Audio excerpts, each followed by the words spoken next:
আর ওনাদের তো আমি চিনিও না। এই মিথ্যা কথা কম বল। বি ব্লকে গোল পার্কের সামনে তুই আমাদের মিডল ফিঙ্গার দেখিয়ে চলে গেছিলিস। স্যার আপনি ওকে লকআপে নিয়ে যান, 2-4টে লাঠির বাড়ি মারুন, দেখবেন তখন সব বলবে। আচ্ছা আমি দেখছি। এই শালা চল তুই লকআপে, 2-4টে লাঠির বাড়ি খেলেই না সব সত্যি বেরিয়ে যাবে। স্যার আমার কথাটা তো একটু শুনুন। বল কি বলবি, শুনছি। স্যার আমার ছোটবেলা থেকে হাতের প্রবলেম আছে, হাতের 4টে আঙুল ঠিক মতন খোলে না। আপনার বিশ্বাস না হলে নিজেই চেক করে দেখুন।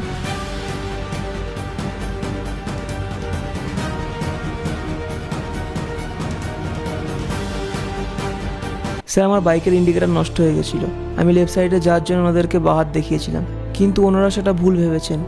ওনারা ভেবেছেন ওনাদের আমি খারাপ ইশারা করেছি। ওনারা ভুল বুঝেছেন স্যার, আপনারা একটু বুঝুন, আপনাদের আমি খারাপ ইশারা করিনি। দেখুন ম্যাডাম, আপনারা নিজেরাই দেখে নিন। স্যার আমার মনে হয় ও ধরা পড়ে যাওয়ার জন্য মিথ্যে কথা বলছে, আপনি ওর হাতটা ভালো করে পরীক্ষা করান। এক কাজ করি ম্যাডাম, আমি ওনাকে হসপিটালে নিয়ে যাচ্ছি, তারপর ডক্টরকে দিয়ে চেক আপ করিয়ে আবার আপনাদের কাছে নিয়ে আসবো। আরে বলছে ওর আঙুলে প্রবলেম আছে, দেখাচ্ছেও আপনাদেরকে, ও তো আর এখানে অ্যাক্টিং করছে না। আমি না এবার ওর থেকে কমপ্লেন লিখে নিচ্ছি আপনাদের নামে, ওকে বিরক্ত করার জন্য। আরে ছেড়ে দিন স্যার, এমন তো ভুল বোঝাবুঝি হতেই থাকে, আর এমনিতেও ওনাদের তেমন কোনো দোষ নেই।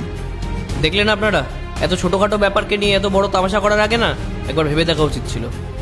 সরি স্যার, আমরা বুঝতে পারিনি। স্যার আপনি তো আমাকে এখানে বেকার বেকার ডাকলেন, আমার মা হসপিটালে ভর্তি ছিল।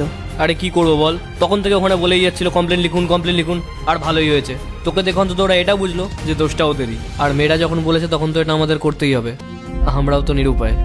সে ঠিক আছে স্যার, কিন্তু স্যার একটা কথা বলতে চাই, সবসময় না ছেলেরা খারাপ হয় না। হ্যাঁ, আমাদের সমাজ আর মেয়েদেরও বোঝা উচিত ছেলেরা সব সময় খারাপ হয় না, কখনো কখনো মেয়েরাও ভুল হয়। 2-1জন বাজে পুরুষের জন্য সমাজে এমন কিছু নিয়ম তৈরি হচ্ছে যার শিকার প্রতিনিয়ত কত নিরীহ ছেলেরা হচ্ছে।